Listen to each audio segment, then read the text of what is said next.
Hey everyone, and welcome to the Pisgah Podcast. We are your hosts. I'm Mangler, and that is Drew, and you are listening to Pisgah. We're coming to you live from a weather station pretty far away from Mount Everest.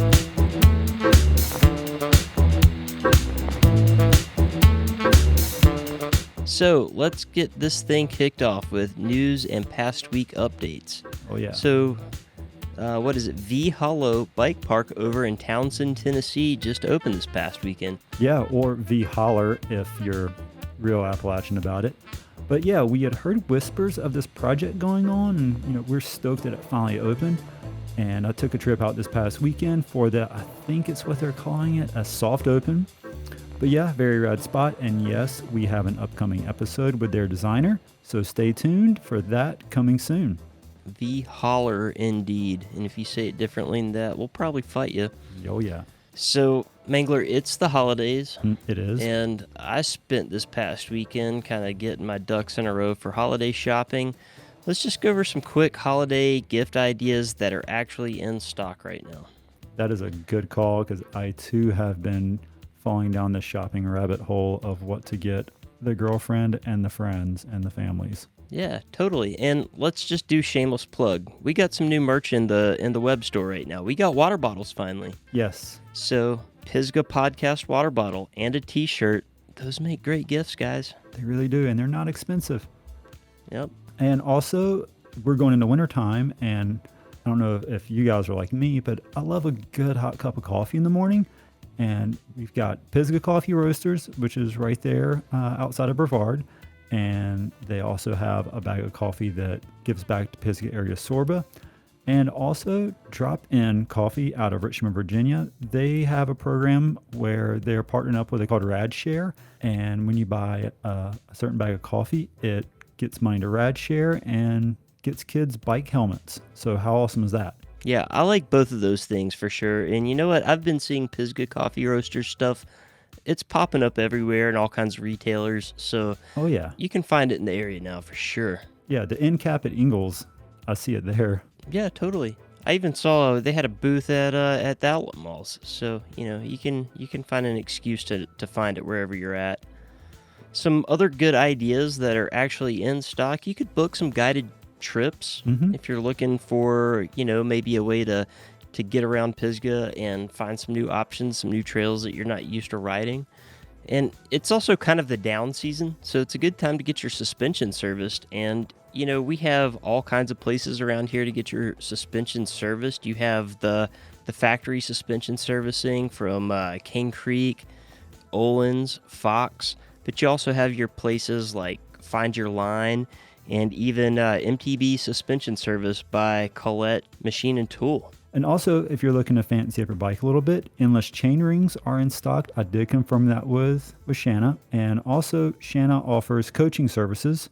So, either a coaching session from Shanna Powell, and she's been doing lots of stuff at Canoga and DuPont. And then also, Drew, one of our past guests, Josh Whitmore. So yeah, lots of good coaching options out there in the Western North Carolina zone. Another really good gift that's in stock right now is Pisgah Map Company. Anybody that wants to get out in the woods and kind of expand the boundaries that they're looking at might need some maps to see the area that they're going. And it's a great resource once you've taken those guided trips and those skills clinics. And not to mention, a couple episodes ago, we did our body care episode. We've got yoga classes, we got rolfing massages, a gym membership isn't a bad idea. And, who says you can't get a physical therapy check-in gift certificate? That's a great way to get your body healed during, kind of quote, the down season of winter months. But based on the weather we've been having, it's been full tilt. But yeah, definitely not a bad idea. And regarding the winter months, a familiar Western North Carolina company, Eno Hammocks, they have this awesome blanket called the Field Day Blanket. Just kind of like it's like a sleeping bag that's not a bag, it's just a blanket. And another thing is just generally support your local bike shops and gear retailers. These spots have had it rough with the goings-on in the past almost 2 years with the big to-your-door sellers having a field day of their own. These small guys kind of need your business right now. They need it much worse than the online shops do this holiday season. Yeah, absolutely. We definitely want to support our local businesses, and retailers. So, despite these warm and dry temps we've been having this past week, winter is coming eventually. And to best get us in the mood for that, I caught up with Dr. Baker Perry from Appalachian State University to talk Southern Appalachian weather.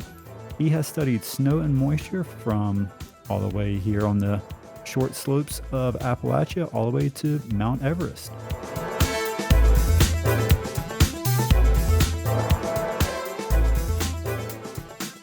Mainly, man, I'm just psyched to talk weather. I'm kind of a weather nerd. Mostly my weather interest veers more towards the, extreme weather, like severe storms and stuff like that. Well, weather is a fascinating topic, and if you live in the mountains, I think we have no choice but to become weather nerds of some sort because it has such an impact on what we do on a daily basis, and just the weather, mountain weather is just so variable, Hmm. and in space and in time. I mean, as you know, living in Brevard in the Pisgah area, I mean, it's just go up in elevation a bit, or just drive uh, towards Hendersonville or Asheville, or certainly up to Lake Toxaway, and it's huge changes Oh, you can absolutely. see. So, and you may not know this, but I spent a couple summers working at Camp Carolina in Brevard, Okay. and so I have pretty good familiarity with Brevard and certainly the Pisgah area, and I grew up a big chunk of my childhood from fourth grade all the way through high school in Waynesville, and so Okay. so I lived just over Just the over the border mountain. there, I guess, into Haywood County, and spent Hmm. quite a bit of time up high in that area, and so it's a topic that's very near and dear to my heart, and of course the time that I've spent in Boone and the high country is a bit farther away from Pisgah, but still it's Western North Carolina. It's in the mountains, Hmm.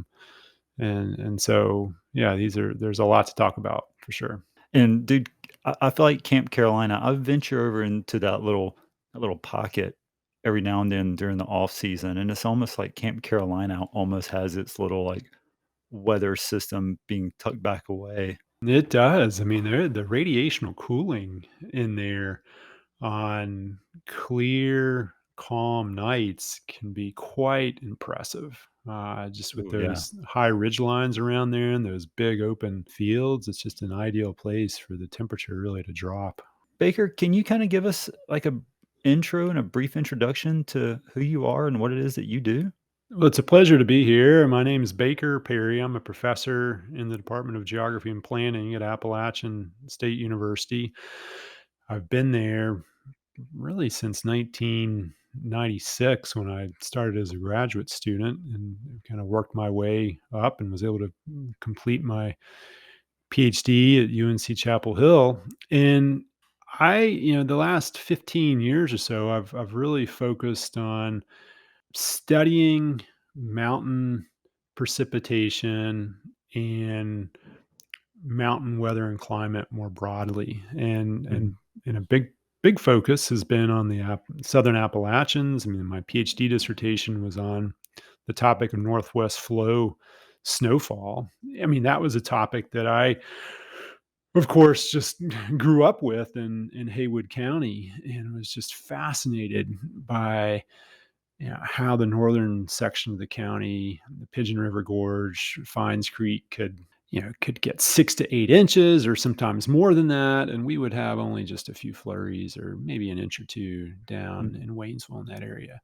And so I've been very fortunate to continue to study snowfall patterns in the Appalachians and use a variety of remotely sensed data, model data, and surface observations, weather stations that I've set up, and direct snowfall measurements that I've made, and worked closely with Doug Miller and some of his students from UNC Asheville to launch weather balloons during snow events. And so that's been a big part of what I've done over the past 15, 20 years. But over the past 10 years, I've expanded into the Andes, and have set up a number of weather stations there, and worked on some ice core paleoclimate projects and digging lots of snow pits up high. And then most recently, I've gotten involved with National Geographic, and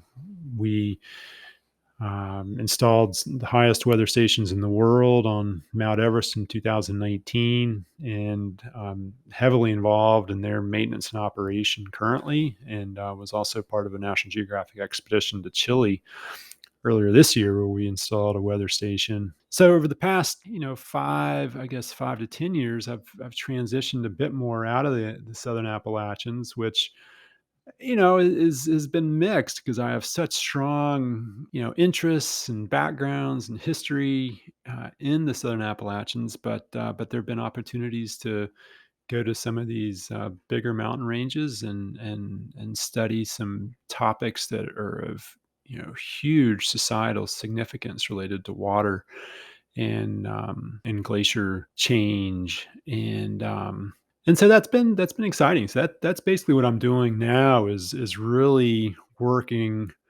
to expand observational networks in the highest mountains in the world, and really all focused on the topic of water and climate change. And as if we can understand the scientific processes in these places, then we can improve projections for how glacier and snow cover and broader weather patterns may change in the future that have direct relevance to literally over a billion people downstream. We're talking about high mountain Asia and also portions of the Andes. So mountains, very important.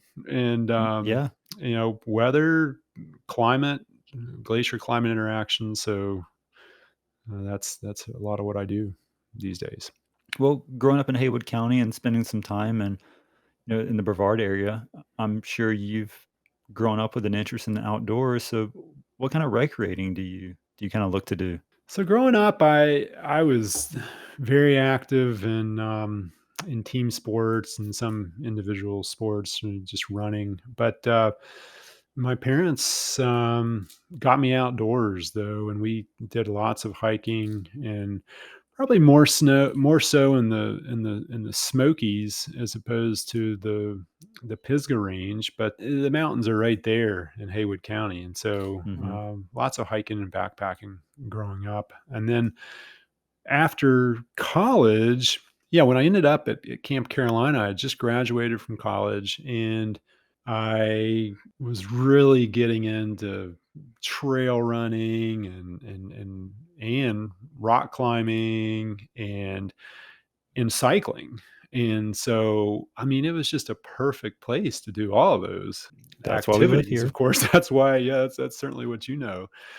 And so that's what I continue to do. I mean, I do gosh, I'm a huge advocate of cross training, and and so I'll spend long days on the bike riding hill repeats. I'll do some long hikes and trail runs, and gosh, it's been a while, but I really don't get out and rock climb a whole lot. It's been a long time since doing that, but I did go through a phase of rock climbing quite a bit, Mhm. especially in and around the Brevard area. Based on what you've just told me and some of the stuff you mentioned in kind of your intro, it sounds like you went to school to become a scientist, and then you figured out how to take your love for outdoor adventure and science and combine those two. And you've just had some pretty big accomplishments with, some installations of weather stations in the upper Andes and Mount Everest. People look to those things as like big life accomplishments just to hike those or to summit them. Not only did you summit them, you took a crew up there with you to install weather stations. So that's pretty crazy. I've been fortunate to combine my research interests with my love for the outdoors and my interests in physical activity. I guess and it's, yeah, it is a recreation interest, but I've been a lifelong athlete, and again, this goes right back to my days from Tuscola High School in Waynesville, and have really appreciated the physical challenges that come with competition. But in the mountains, there are huge challenges, of course, just with covering the distances, working in extremes, and as you know, the fitness is a huge part of that, and so having the fitness component along, and the training that goes along with that, of course, and then the adventure component of just being out in some of these places, and the skills that are required, and then the science, are three really somewhat diverse, but essential components for what I do. And one piece of my background that I didn't mention, that is before we moved to Haywood County, and when I was in fourth grade, I lived in Bolivia. My family lived there. We lived at Oh, 13,000 feet, and so that was part of my childhood experience from 7 to 9.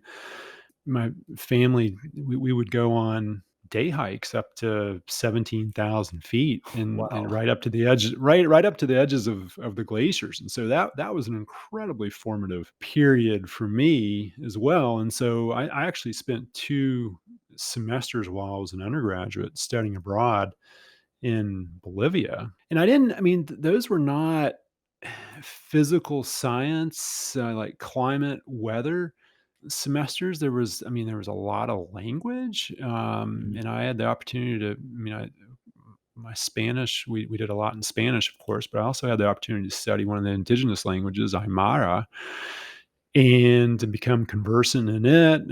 Studied cultural anthropology, and so that was a very formative experience. And is it really those skills and the knowledge that I gained from the time abroad has been so important in the work that I do now too, and about building relationships and understanding the nature of communities. And so that's a piece of my background that is pretty important for the work that I'm doing right now too. Gosh, just the times that I've spent in the Southern Appalachians have been very formative and very memorable as well, and a lot of that's been the outdoor recreation opportunities for sure. Talk to me a little bit about the Mount Everest mission. I know you probably talk about it a lot because it's a pretty big thing, but that's not something that you just off the couch and go and do. What did training for that mission look like? That's not just a casual hike like up to Mount Mitchell. It's actually like out and backing Mount Mitchell like 5 times, and each lap the oxygen gets like choked down on you just a little bit more each time. So, but you tell me you grew up at 13,000 feet and would recreate up to 17,000. I mean, yeah, you've not lived there for a while, but your body has a memory of that, I'm sure. So, how did that whole process go with you and your team? Yeah, so it's a process, as you said. It's not. It's very difficult to, if not impossible, to go from the couch to Mount Everest without doing anything. Hmm.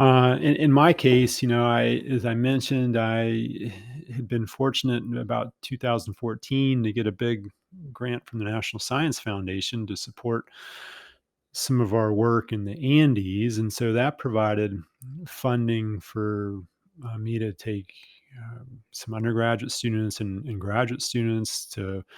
We worked as high as 21,000 feet, digging snow pits, and then we set up weather stations, not quite that high, but at 18,000 feet. And so I had been on multiple expeditions and spent quite a bit of time sleeping, above 17,000 feet. And so my body had that experience already. And it's not just the physiological adaptations that occur, but there's a whole mental preparation, and just being able to, you know, Oh yeah. learn how to stay warm, and how to keep your boots from freezing at night, and just how to deal with adversity on some of these expeditions when things don't go necessarily according to plan.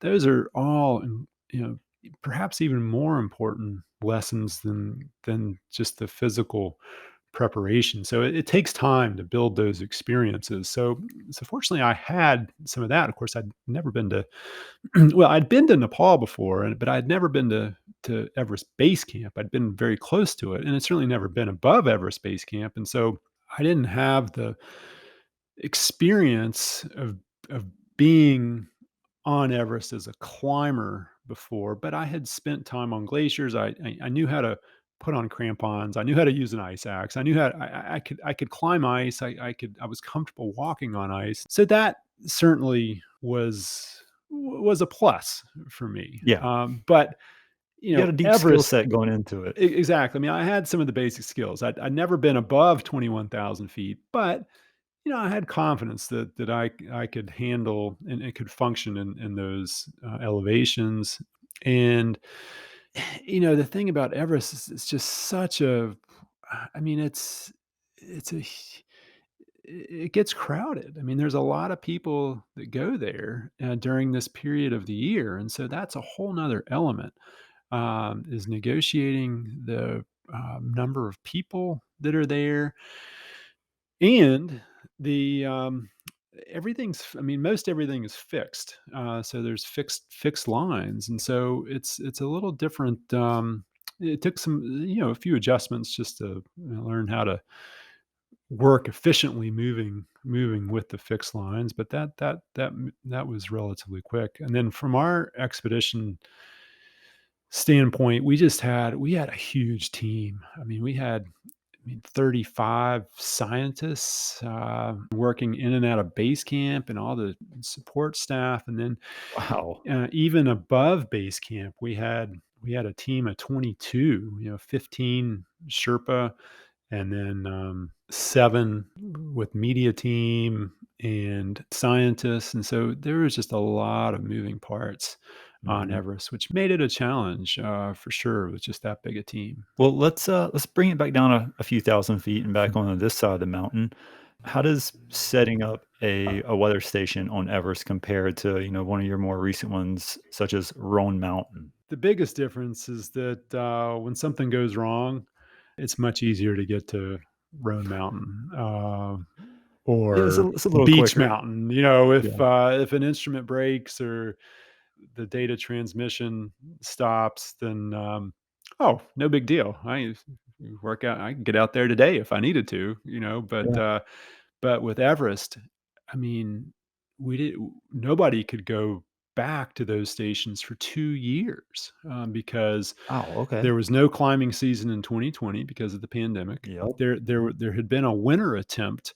There were 2 different teams that were trying to go up in February of 2020, but couldn't get above Camp 3 on the Lhotse face just because the winds were too strong, and, there were small rocks and avalanches coming down the face. And so we didn't I mean, it's just such a limited window to get there. And then, the time frame that we have to actually do any scientific work or to set up the stations is so limited as well because of the environment. And so we're talking, 2 to 3 hours at max.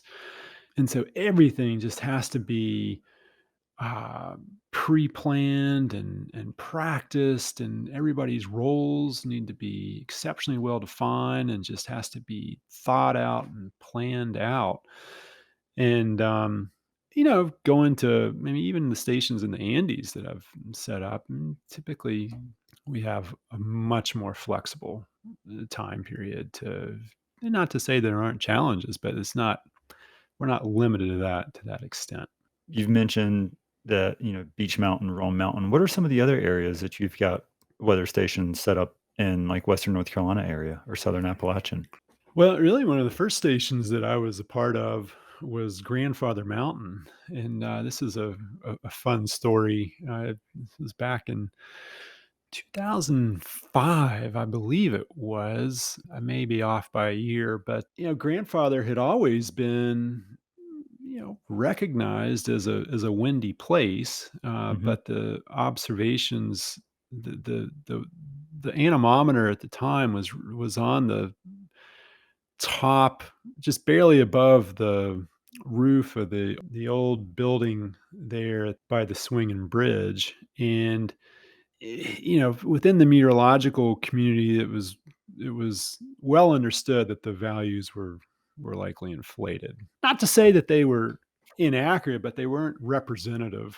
Just there was acceleration occurring Yeah, because there's like a little valley over and the. stuff right there. Yeah, I mean, it was top of a three-story building right there, and there's a little gap through the parking lot there at I think what they call the Top Shop, and so there was a I ended up getting a call after one of these big events when they reported a 200 mile an hour wind from Wow. reporter from the Winston-Salem Journal. And actually, I wasn't there. I think my wife answered the phone, and she said, there's more to this than than what people are willing to talk about. And so I wasn't eager to really go on the record to say anything because I was just still trying to finish my PhD. I was still a Yeah. graduate student, but anyway, I put him in touch with a colleague, Ryan Boyles from the state climate office, and got Ryan to go on the record with some of the Oh, meteorological concerns, and then also encouraged him to talk with Larry Lee, who is the science and operations officer for the National Weather Service in Greenville Spartanburg. And so the two of them, expressed some of the concerns and kind of got me off the hook a bit from having a direct quote in there. or your And wife's uh, direct and then quote. and then as a result of that, it's kind of a long story short, we ended up having a wind summit at Grandfather Mountain that brought in the state climate office, that brought in the National Weather Service, brought in a couple of us from Appalachian State and from the National Climatic Data Center. And we identified 3 sites that would be acceptable. And so grandfather did some testing on view sheds and whatnot, and we eventually came up with a solution to just put a tower section on the bridge itself. And so our folks at the machine shop at Appalachian State did an excellent job working with Grandfather Mountain team to engineer a little section, and so that was quite an exciting project, and actually very relevant to what we've been doing on Everest now, Okay. because wind is such an important component, and also engineering for the wind. And so that was one that took a lot of time to. I mean, they're just we the station was took multiple direct hits by lightning that blew the doors off the enclosure and Wow. completely destroyed. And so there's just multiple setbacks like that.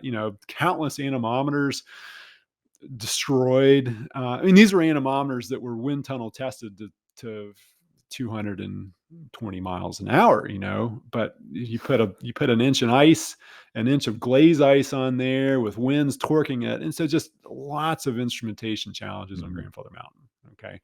Then Beach Mountain, similar. I've had a station up there since 2007, I guess it was. Roan Mountain, and then I've got 2 on our family farm on Old Beach Mountain, which is the very northern section of Avery County. And then I had one at Bethel Elementary School in Western Watauga, which is talk about cold air drainage. I mean, they get oppressive radiational cooling in the wintertime there. And I've operated that for maybe 4 or 5 years. And, at one point, I mean, we had real time observations from the summit of beach and Bethel, and just the temperature inversions, I mean, are just phenomenal to watch. And I know the state climate office has some graphics set up right now to look at that with some of their sites around Western North Carolina, and that so there's some really interesting things that came out of that data set for sure. That's really awesome. It's cool to nerd out on some of this stuff.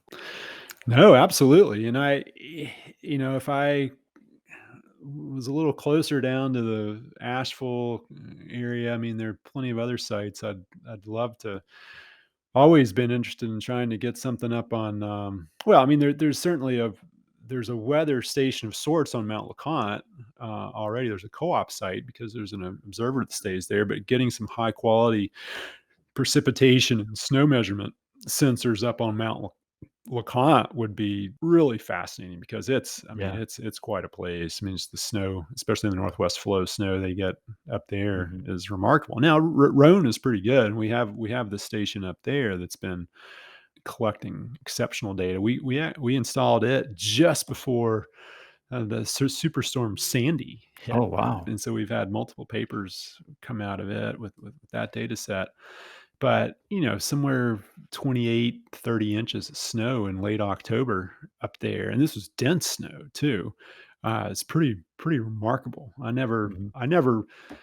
I mean, it seems like the older I get, the less the atmosphere surprises me, but I can tell you, I never anticipated us getting significant snowfall in association with a tropical cyclone, with a hurricane making landfall, and that was just an amazing event in the Southern Appalachians, for sure.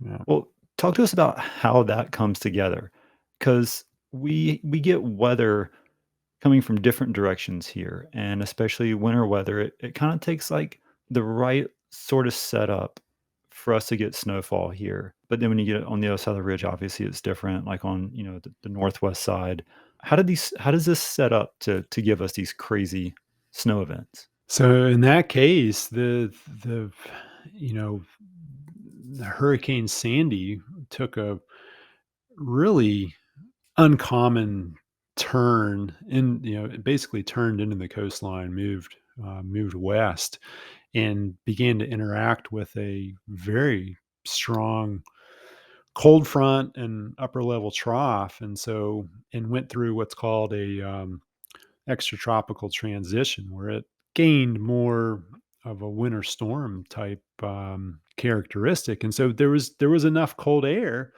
on the backside of that storm, and obviously there was plenty of moisture coming in with that we were just in, from West Virginia all the way down through, the higher elevations of the Smokies. We were just in that sweet spot. And of course, this was Northwest flow too. And so we had the orographic component there, with the terrain forcing moisture that was already being wrapped around the storm to rise, and that enhanced snowfall rates, and it was, just cold enough, and that was a high impact event up high, and so it had a lot of similarities to some of the other big snowstorms we've had over the years. I mean, blizzard of '93. I mean, Yeah. that was on a different scale, just because of the just the upper level forcing with the blizzard of '93. Was the moisture was just a lot deeper, and so than it was with Sandy, but it was still northwest flow at its maturation of that storm. And so when we get those ingredients that come together, with the sufficient cold air in place, strong northwest flow, abundant moisture, and you get some upper level support in there, that we can get some huge snows around Mhm. here. Actually, one thing I was going to mention, May 6th through 9th, 1992, Mount I Pisgah. didn't live in the area then. Yeah, so Mount Pisgah, well, the report at the time was 60 inches of snowfall, but Wow. I think the measurements were made a bit too frequently, to and so kind of going back through, some other folks wrote a case study on it and suggested maybe 40 inches was a more likely total, but still, I mean, that was in Yeah. May. I think I was a senior that year. I was in high school at Tuscola, and we picked up 5 inches of snow in the valley in May, and that's still probably the hardest I've ever seen it snow in my life. We got out of school early. Crusoe picked up a foot of snow from Wow. that, and I drove up to 215 above Lake Logan there, and there was several feet of snow on the ground in May, and so that was a pretty formative storm for me. as well, you know. That's an experience. Yeah. Yeah, and then so I mean, growing up in the Southern Appalachians, I can point to that storm. I can point to the blizzard of '93, which was the year after, and there was the 1987, April 2nd through 5th. On that day, That was a we mega cold snap, right? it was cold. I mean, certainly cold enough to snow, but this was a massive northwest flow event that put down anywhere between 2 and 5 feet up along the Tennessee border. And I think I was in seventh grade at the time. We had a track meet in Henderson. Well, let's see. I think it was in Flat Rock in East Henderson, and it was in the 60s. I mean, it was a beautiful day. It was the day the Concorde flew to Asheville, and Wow. and so it was a beautiful day. We get back to Waynesville 9 or 10 o'clock that evening, and it was already starting to snow. And it snowed for three to 4 days continuously. Lots of wind. I think there were um, some hikers that got trapped up in Shining Rock out of that, and so that was a one of those big storms you remember as a kid as Mhm. well. Yeah. It's funny, out of towners will hit me up and like, "Hey, how we wanna do a trip to Pisgah. How's the weather in, like, mid-April?" I'm like, "Well, it can either be really beautiful and awesome, or it can rain for a week straight, or in this event, it can snow 5 feet." Yeah, and I think I remember seeing news reports from that event that rescuers tried to go in with snowmobiles up in Shining Rock, and eventually had to abandon those because they got stuck in some 8-foot drifts, and so I mean it can be really challenging up there Mhm. for sure. Yeah, I mean, it's crazy the weather that we have. Mhm. Kinda what is it that makes this area unique for weather? I mean, we've got the Western Ridge coming in from Tennessee, we've got the South Carolina escarpment, we've got how the mountains build up from the east. What is it that weather systems do around here that, is a combination of geography and science that kinda makes this area unique to get some of these mega moisture events? Well, I think, certainly we're fairly close to abundant moisture sources in the Gulf of Mexico and just off the Atlantic there. I mean, and so that there is, when winds come out of the south, southeast, and even the east, there's abundant moisture available. Mhm, Okay, so that's one important, I think, characteristic. The other is that we have the terrain, and the terrain, especially down towards Brevard and the southern mountains, that well, and the Blue Ridge Escarpment overall is frequently oriented somewhat orthogonal or perpendicular to the moist flow. So when the flow is coming out of the south or the southeast, that makes it ideal for what we call orographic lifting, or just that lifting that is produced by the mountains, by the topography. And so that maximizes the enhancement of the in most cases it's rainfall, but it can occur with snow too, and it maximizes it right there along the escarpment and can produce some exceptionally high precipitation totals. And that's why, I mean, you look at the Lake Toxaway, Highlands, Rosman down through Brevard. I mean, those are the wettest places in North Carolina. And I know Highlands and Lake Toxaway, that whole area is pushing 100 inches already for this year, and we'll probably get there for the precipitation totals. And Lake Toxaway averages well over 90 inches of rain per year, and so that just frequent enhancement of those very moist winds and air masses coming out of off of the Gulf of Mexico and the Atlantic. Now, I mean, the same thing happens on the northwest side, but of course, this is there's typically not quite as much moisture. We do get some that is transported off of the Great Lakes, and certainly there's moisture that wraps around off of storms, off of nor'easters, and so moisture comes off the Atlantic there, but it's a longer way.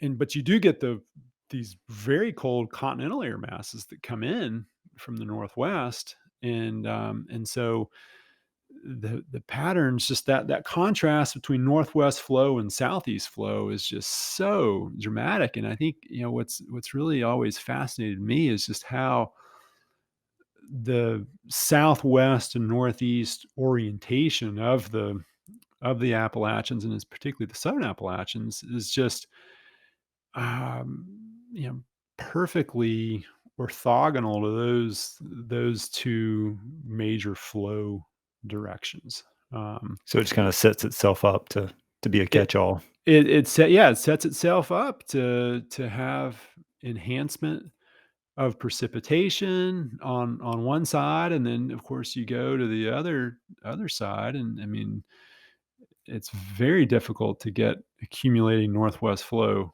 snowfall in Brevard and that area for most events. I mean, it can happen, but you're just in a big snow shadow Mhm. behind the Great Smoky Mountains, and of course the Pisgah Range as well. So that's always something that's kind of fascinated me as well about that particular part of the southern mountains. Yeah, it's always been interesting to me how southern Transylvania County can be hitting records on rainfall events, but then you go up into like the northern part of Buncombe County, and it's Mhm. like one of the driest spots in the state. Absolutely, and you go up into northern Buncombe, Madison County, it can be a completely different world, especially with these very moist events that come out of the south and southeast, because the terrain plays such an important role. And that reminds me, I mean, I tell my students these stories when we talk about precipitation patterns across Western North Carolina. I mean, so many days, I can remember driving back to Brevard, to Camp Carolina, on a Saturday or Sunday afternoon. We'd typically get a 24-hour break, once a week, and I'd go home, go to Waynesville. I'd be making that drive, going through. Mostly, I went through Asheville and would come through the airport, Mills River, and then it would be dry as could be, and a few clouds here and there. But as soon as we cross that little divide and come in on the other side of Mills River, the weather would change. And Oh, yeah. and there are just lots of cases where the storms would build, and it was just a different climate. And I know you've experienced this as well, Oh, yeah. but it's quite noticeable.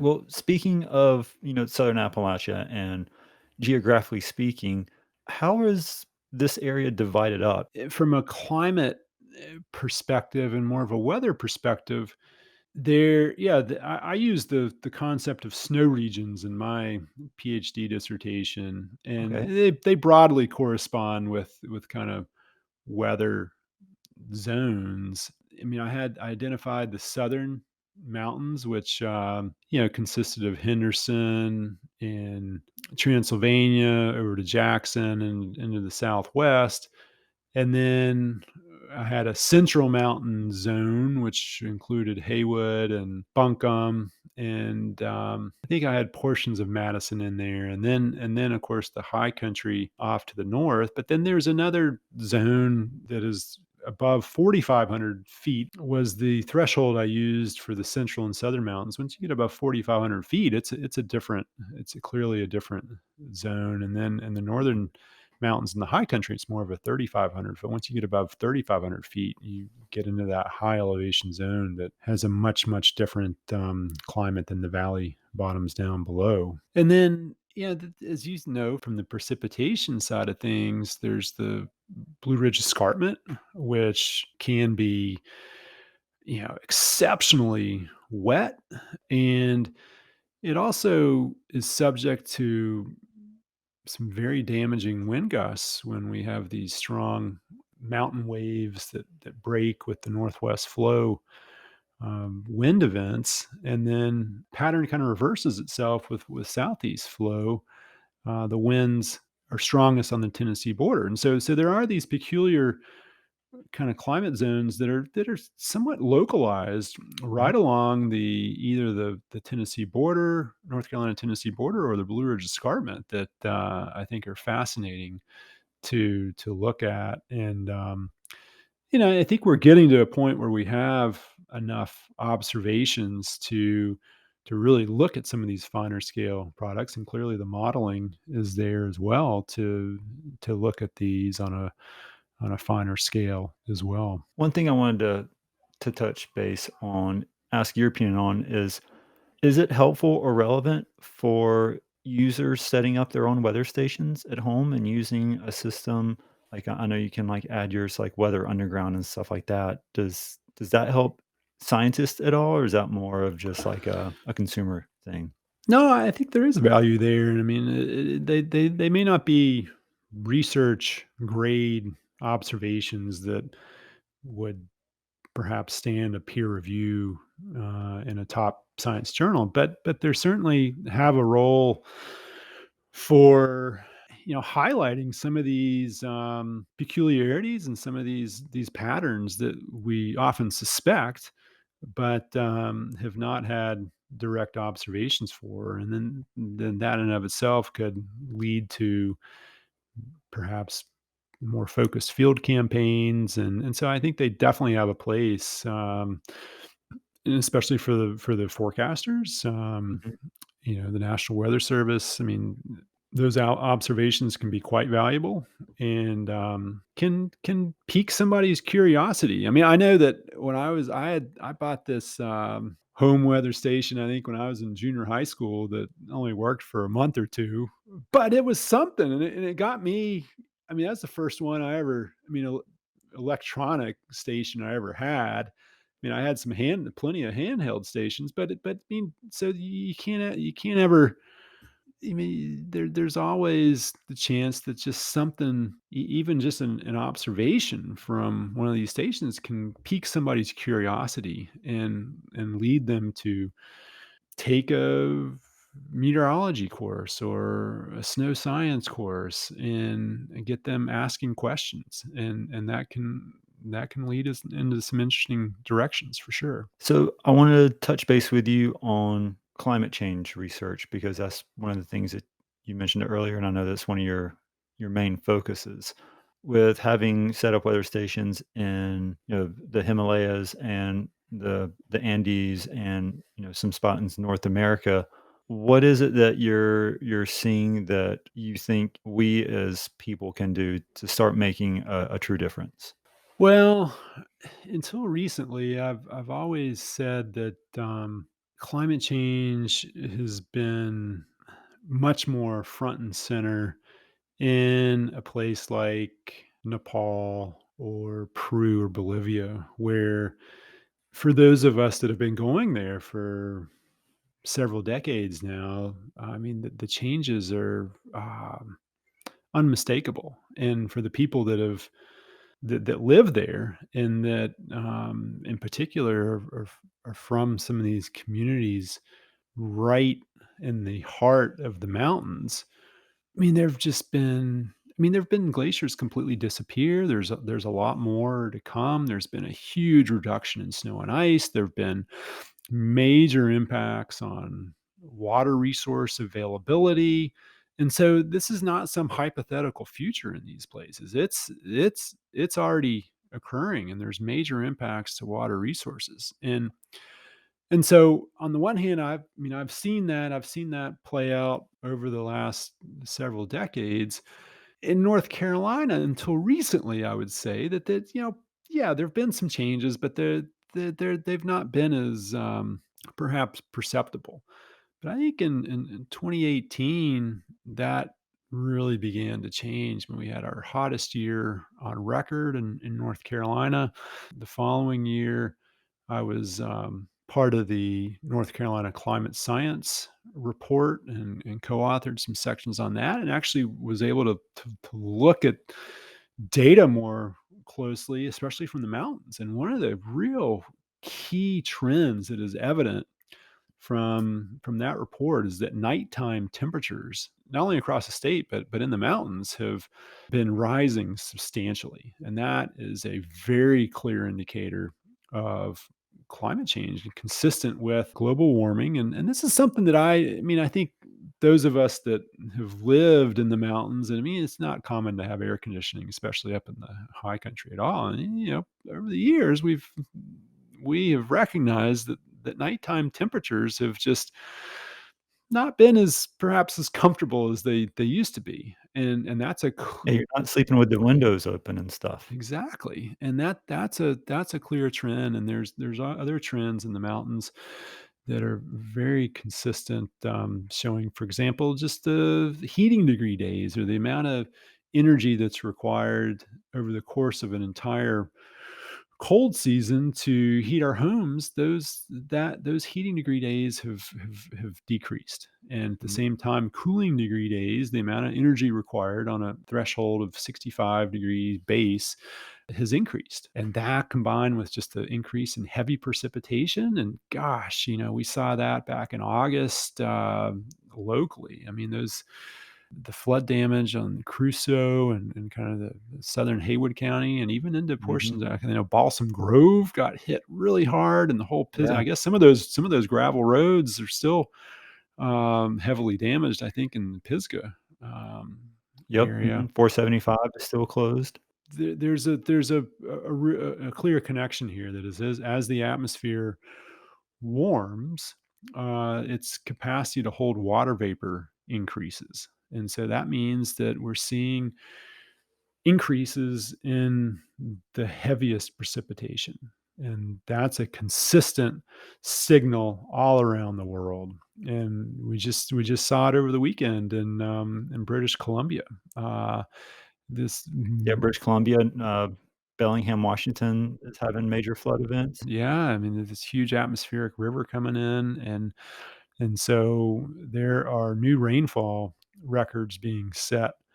It seems like almost on a monthly basis in some place around the world, and so that's something that's, of course, concern for, places like, Brevard and Pisgah, because, you put a little bit more water vapor into the atmosphere, and especially if you warm the air a bit as well, then that means the orographic enhancement, or the lifting that the mountains produce, can wring out even more rainfall. And it's not linear, it's an exponential, increase in Mhm. some of these cases, and so the impacts can be that much more significant in these cases. And so that's a big concern. And of course, you have more people building on steeper hillsides, and so there's concerns about slope failure and, debris flows. And so, there are some legitimate concerns as we look to the future, about climate change, even in the mountain. I mean, in the mountains, we don't have sea level rise really to Yeah. worry about, but heavy precipitation increases, and we see stronger tropical cyclones and hurricanes. Those are concerns.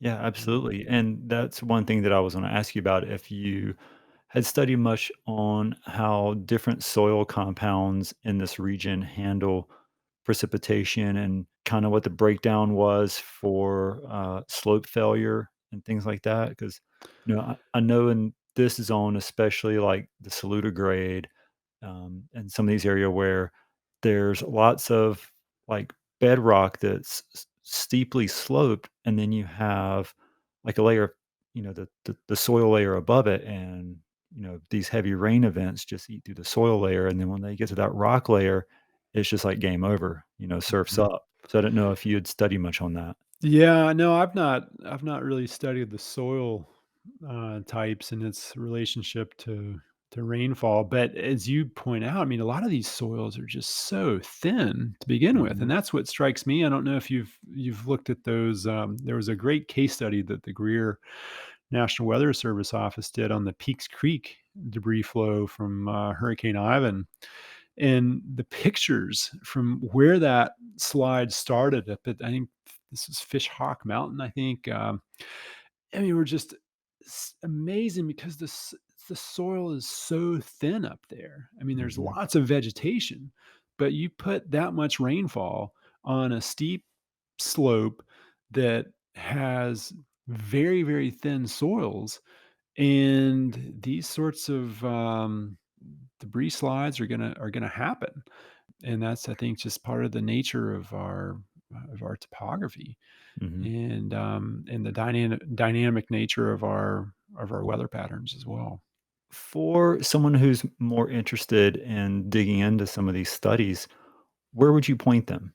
Well, I think probably the most comprehensive for the state is the North Carolina Climate Science Report, Okay. and it's, I think, if you just do a search for North Carolina Climate Science Report or NC CSR, there's a website that North Carolina State University has set up. They were the lead institution for that, and and it's an excellent report, very comprehensive, and uses all the available data from North Carolina in making some of these assessments. It also takes some of the output from the climate models, and has numerous maps focused on North Carolina for how, for example, precipitation may change in the future, how the number of cold days may change in the future. And so it's a really, really well done. And again, I wasn't the lead author, but I was a contributing author, and helped with some of the, especially wrote some of the winter weather sections. But the team led by Ken Kunkel and David Easterling just did an excellent job of putting that report together. So, and I think, and that cites a lot of the key specific studies from Western North Carolina or from the Piedmont that people may want to take a closer look at as well. One thing that I feel that you're educated to talk about is how Tropical Storm or Hurricane Fred made a huge impact here, and a lot of areas are still dealing with the devastation from that. S- Talk to us on kind of how that storm set up and what happened with it. How was it so devastating to this area? Yeah, so I'm a little fuzzy on the exact recollection of the details, especially as we get farther away from an event. But from what I recall, there was just this ideal orographic enhancement with the terrain. So there was already heavy rain associated, of course, with the circulation around Fred, but just the strong southeast flow that developed associated with it. And there was some training where just repeated showers and thunderstorms developed over the same area, that combined with just the extra lift that the mountains provide. I mean, that put things over the edge. And so there wasn't anything necessarily exceptional about I mean, we've had that happen before, of course, with other systems, but I It's like think just repetition. It just I, kept building on there itself. there's repetition, but I think a key story here as well is just that the atmosphere is now a bit warmer, and that there is a little bit more water vapor that is available. And so I think that is part of the story here with Fred. I definitely heard some numbers thrown out of like upwards of 24 inches of rain in a 24-hour period or something like that up along like the Black Balsam area. Do you know of any official numbers or any official data off the top of your head? I know that the state climate office has an econet station up on Frying Pan Mountain, I think is the name Yeah, of it, mhm, right the frying there. pan where the fire tower Yeah, is and stuff. yeah, yeah. And if I'm not mistaken, they recorded 12 inches up there or just over 12 inches in a fairly short period of time. And yeah, they're probably, of course, this is a whole nother topic, but there are big challenges in measuring precipitation accurately, especially when there's some wind involved, and you really Mhm. need some shielding. So I mean, it's quite possible that there was a good bit more than that. And But what's interesting is So where their station is on Frying Pan, I mean, it's maybe 4 or 5 miles from like the Black Balsam area. Hmm. And like the week after the storm, I went into the forest and explored some of the zones, mostly the zone like west of 276 along some of those forest roads where there's a couple of waterfalls and stuff, and just kind of took note of kind of how each sort of valley or Hmm. holler Hmm. looked. And I would look on, my phone app at like a when the Pisgah map company map and look at, which drainage came down from the parkway. Hmm. And certain drainages, like that were a little more east, definitely showed some signs of heavy rain. But as I got, more west over towards the Davison River, the Daniel Ridge area, like it was just like night and day difference between the amount of Hmm. rain.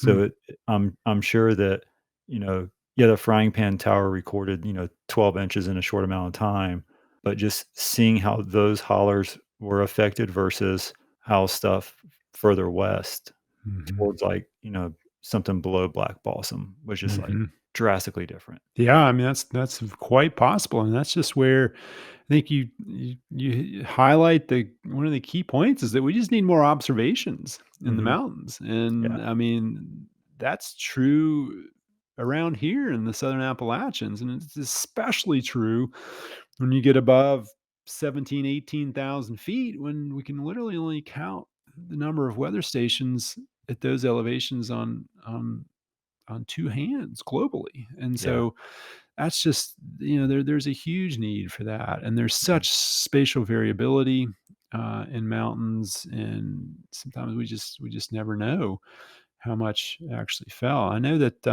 Dr. Doug Miller from UNC Asheville has been operating a network of rain gauges in the Smokies and also in portions of the Pisgah Range. And I don't know. I mean, he has some stations around there that, I mean, they're not real time. He has to go there and download. Mhm. So be curious to know what sort of values he got from that Yeah. storm. That would be Um, interesting. I don't know. I haven't asked him about that. Yeah, but yeah, I mean, it's certainly when you have people living in some of these places, there's a I'll make a pitch for the Community Collaborative Rain, Hail, and Snow Network, Mhm. Coco Rise, which is a citizen science program that allows homeowners, really anybody, to make precipitation observations and report those directly to the website. And I think that has really been a helpful data source for precipitation more broadly across Western North Carolina, and snowfall as well. Problem is, nobody lives up on, you know, Yeah, no one Black lives at Black Balsam, and Yeah. we don't have homes up there. In other places, we do, and so Mhm. helps with the data in places where people live. But there's still lots of other places, especially even across Western North Carolina, where they're national forest land or Or wilderness or national yeah, park. wilderness areas, national parks, you name it. And so there's a big need for Yeah. sure.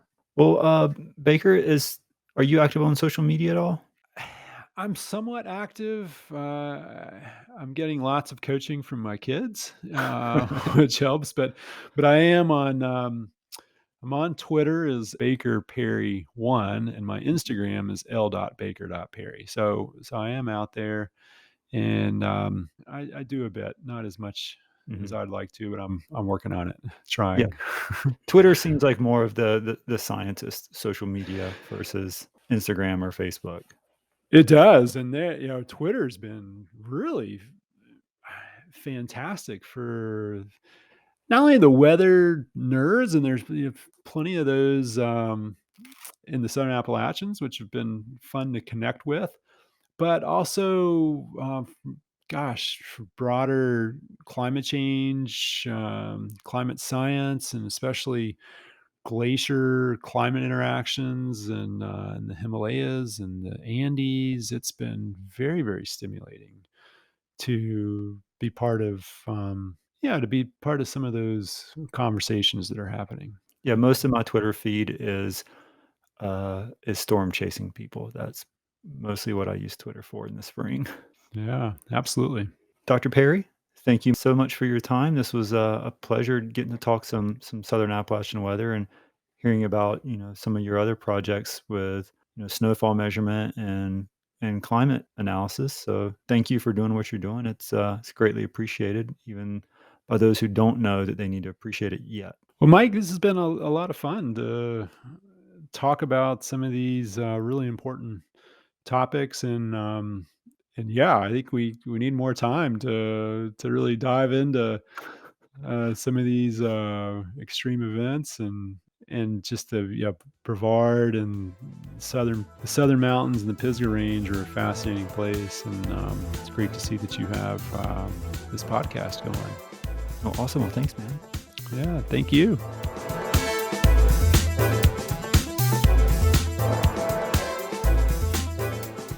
Man, there is a lot of good information in there.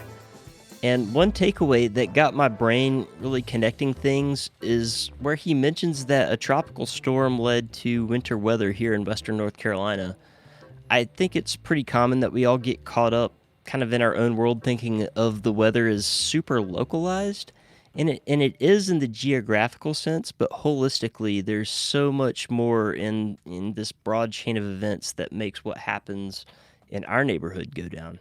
Just looking at how, a couple of weeks ago in the Pacific Northwest, all that crazy rain was happening. And then it's like a yin and a yang where it's super wet over there, but super dry here. And then as things shift around, it'll bring it all back. We usually do our episodic weather reports, and it's kind of all over the place sometimes because generally I'm pulling the weather forecast from a more neutral zone in this area. And usually I go by the weather for Fletcher, North Carolina, mostly because that's kind of the closest to the airport. So it's going to be more in tune with the National Weather Service's report for, the actual airport. And it kind of gives a good middle ground for our region, so to speak, of southwestern North Carolina. But it's so much more than that. And hopefully, people got a good understanding of how western North Carolina weather can vary so greatly, just 90 miles, it's crazy to think about. And I would even say just shy of 90 miles. Because as mountain bikers, we all kind of know what trails drain well after it rains, or which places get unaffected by a major storm, or what places are kind of okay to ride in the wet, and which places we definitely want to avoid. Mm-hmm. And if you take that span, I would even say that it comes down to 30 to 40 miles. Oh, yeah, totally. I mean, just looking at the distance from like Hot Springs to DuPont, it takes you a while to drive there. And the I-40 corridor. Yeah, in the I-40 corridor, totally. But, it was really awesome for me to nerd out and do some weather chat with Dr. Perry. He's a name that I've been seeing tossed around in the weather community for a while now. It was cool to connect with him. So I'd like to thank our good buddy Daniel Sapp for linking us up with Dr. Perry. And, he's probably someone that we'll bring back on here in some future episodes. Yeah, that was really awesome. I'm glad you got to connect with him. So, speaking of weather, what does our current weather look like this week?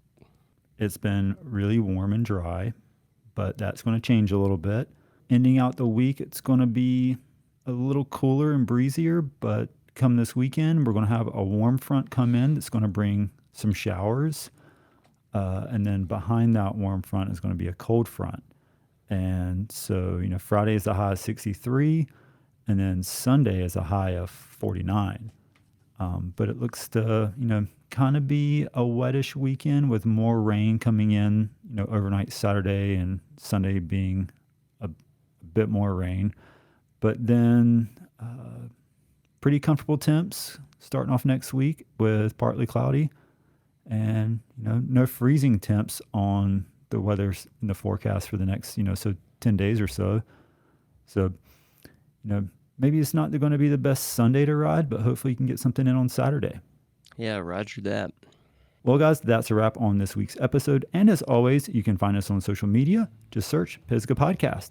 And we've got the web store going on with shirts, koozies, and now water bottles. And you can check that out at pisgahpodcast.bigcartel.com. And if you're trying to orographically get to the other side of the mountain for ripping the descent, then go ahead and click subscribe, share with your friends, buy your friends a Listen to Pisgah t-shirt, water bottle, and a koozie for a Christmas gift. You know what to do and where to find it. Oh, yeah. And Mangler, did you speak with Baker at all about your former hobby of tornado chasing? Yes, we did have quite a bit of discussion on severe weather, but that kind of fell down a rabbit hole, and I cut that section out of the interview. It's a whole different podcast, isn't it? Yeah, we got that one in the works. Storm chasing and mountain biking. I think that's something these folks probably didn't know about you. Sorry if I haven't. That's okay. All you gotta do is look at my Twitter account.